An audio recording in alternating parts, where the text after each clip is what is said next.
Français parlent aux Français. La dette grecque, qui au départ, la question grecque est ridicule au départ. Hein. C'est marginal, c'est 2%, je crois. 2 à 3, ouais. De la richesse européenne. Ça devrait pas poser de problème. Mais en fait, ça pose un gros problème parce que ça montre que l'euro est une monnaie mal faite au départ. C'est-à-dire qu'il y a des malformations au départ parce qu'on ne fait pas une monnaie avec une zone économique aussi dissemblable, avec des pays qui n'ont pas la même productivité, la même richesse, ce sont pas des pays qui devraient s'accorder. L'emploi, parce que s'il y a de la dette aujourd'hui, on l'oublie toujours, c'est parce que l'euro aussi n'a pas tenu ses promesses en matière d'emploi et donc de recettes budgétaires. L'euro n'était pas le remède miracle à tous les problèmes de la France. Je te ressortirai les campagnes de 92. Bon, et dans quel Aujourd'hui, les gérants, les stratégistes, les économistes, les banquiers, les politiques ne font qu'une chose, c'est nier l'évidence. Ils nient que la Grèce, il va falloir qu'elle sorte, alors on s'accroche à on sait pas quoi, mais c'est une évidence depuis le début. Plus on attend, plus ça coûte cher. Ça fait 2 ans qu'ils s'accrochent à leur truc en disant non, l'euro ne cassera pas, non, la Grèce ne sortira pas, etc. Et on voit que tout ça arrive au final. Aujourd'hui, la bourse, depuis 2 ans, attend perpétuellement le miracle. Bon, il n'y a pas de miracle en comptabilité. Quand vous avez un trou, vous avez un trou. D'accord ? Il n'y a pas de miracle en économie non plus. C'est bien d'attendre toujours quelque chose, mais il ne se passe rien. Ça fait 2 ans et demi que ça dure. C'est pour ça que les marchés baissent. Je vous ferai remarquer, c'est pas autre chose, c'est pas pour autre chose. C'est parce que vous attendez un miracle qui n'existe pas et qui ne va pas arriver. L'Europe est en train, la zone euro est en train d'exploser littéralement. On a mis 70 milliards pour l'Irlande, le Portugal est le prochain sur la liste, 700 milliards pour l'Espagne. On ne pourra pas les sauver. L'Espagne, c'est impossible. Il n'y a pas assez d'argent dans le budget, dans le pot commun que Angela Merkel et Nicolas Sarkozy ont mis ensemble. Donc aujourd'hui, la zone euro est en train d'exploser littéralement. Il n'y a pas de problème. Comment peut-on relancer l'économie de la France? Faut-il quitter l'euro ou pas? Marine Le Pen. Bien sûr, il faut quitter l'euro. Oui, je pense qu'il faut anticiper, monsieur, la sortie de l'euro plutôt que de la subir. Vous savez pertinemment qu'il existe un risque très grave d'implosion de l'euro. Quel est votre plan, monsieur ? Quel est votre plan? Si l'euro implose, c'est quoi votre plan? Ce qu'on ne comprend pas, c'est pourquoi si la BCE agit massivement, si elle rachète massivement des dettes, ce serait une catastrophe. On voit par exemple... Vous vous endettez, il y a une contrepartie. Ça veut dire quoi, la BCE? La BCE, c'est qui? C'est vous, Guillaume. C'est vous, c'est nous. Non, mais quand donc on voit ça veut dire qu'on rachète les dettes massivement. Quand on voit la Fed, ça veut dire qu'on en émet. Quand on voit la Fed faire...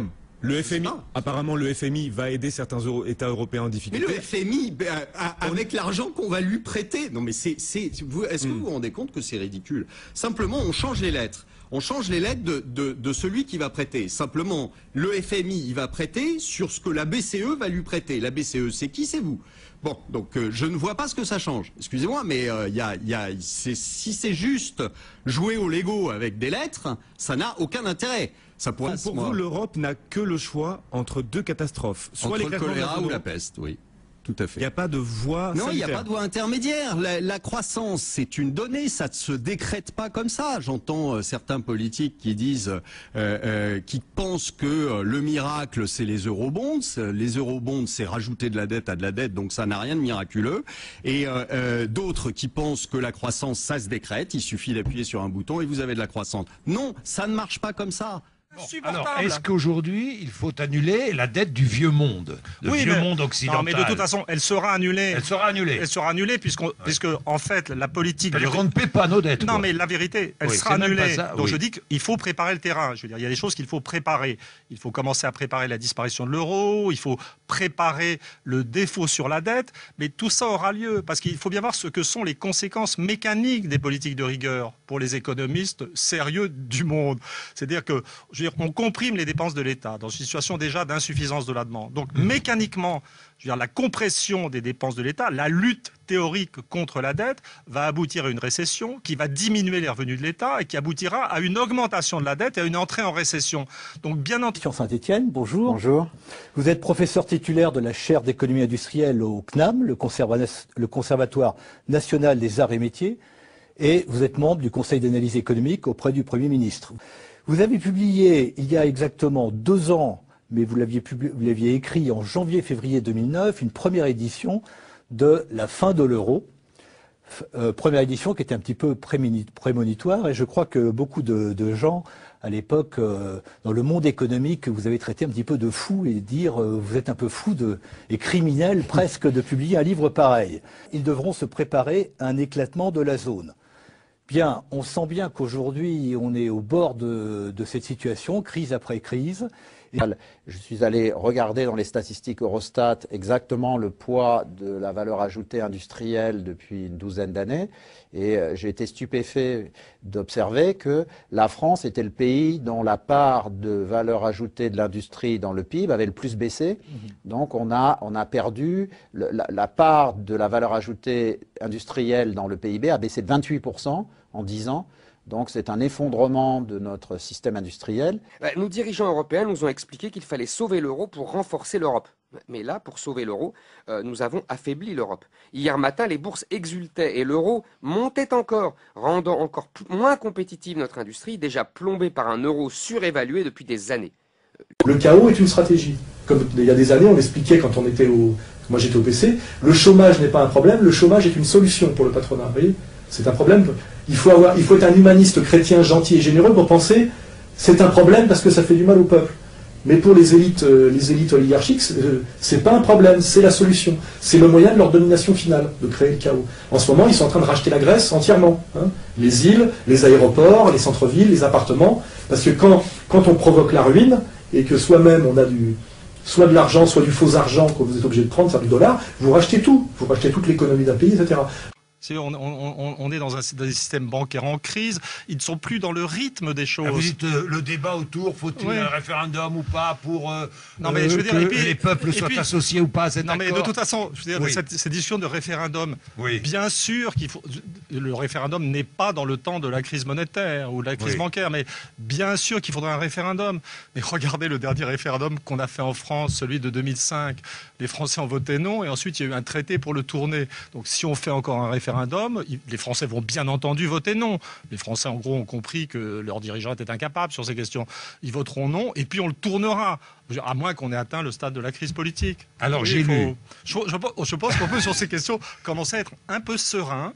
Et jouir, je parle des gens comme moi qui ont annoncé pratiquement dès le départ que l'euro ne pouvait pas marcher. Enfin, moi j'ai écrit des choses décisives vers 95 ou 96 sur la question. Mais maintenant, au stade actuel, je dirais que d'une part, on peut jouir du spectacle de ces gens incompétents qui ont fabriqué une sorte de monstre qui ne maîtrise plus. Et je pense qu'on devrait, je veux dire, ce qui m'inquiète en fait au stade actuel. Qu'est-ce qui vous inquiète? Ce qui m'inquiète vraiment, c'est le déni de réalité. C'est-à-dire des gens qui ne sont pas capables de commencer à... Mais qui sont ces gens? C'est des gens qui sont là aux commandes, c'est un mélange, c'est une sorte d'oligarchie très complexe, en gestation d'ailleurs, dans la forme... Qu'est-ce qu'une oligarchie? Expliquez aux auditeurs. L'oligarchie, c'est le pouvoir du petit monde, donc en fait, d'un petit nombre.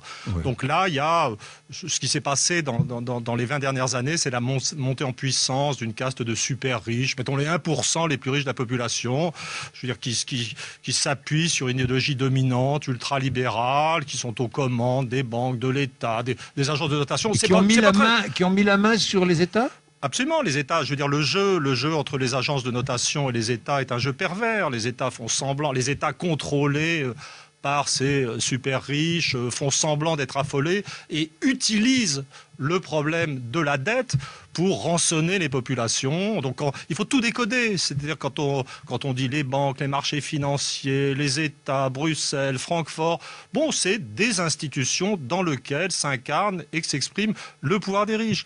Quand on parle du service de la dette, on présente les emprunteurs comme des vilains, des coupables qui se sont mal tenus.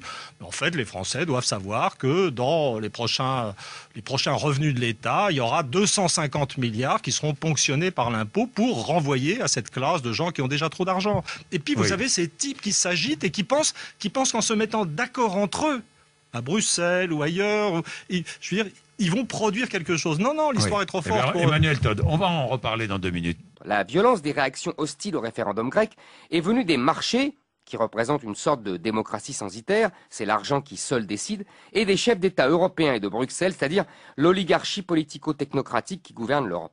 Ceux-là n'ont aucune envie de voir les peuples débouler dans leur jeu comme un chien dans un jeu de quilles. Ce n'est pas la première fois qu'ils le font savoir. Quand les Irlandais votèrent non au référendum européen, on les a fait recommencer jusqu'à ce qu'ils votent bien. Quand les Français et les Hollandais ont fait de même en 2005, on a ignoré leur décision soi-disant souveraine pour faire ratifier ce qu'ils ont refusé par les parlementaires. C'est que les agences de notation parlent avec un air important, tout le monde fait semblant les prendre très au sérieux.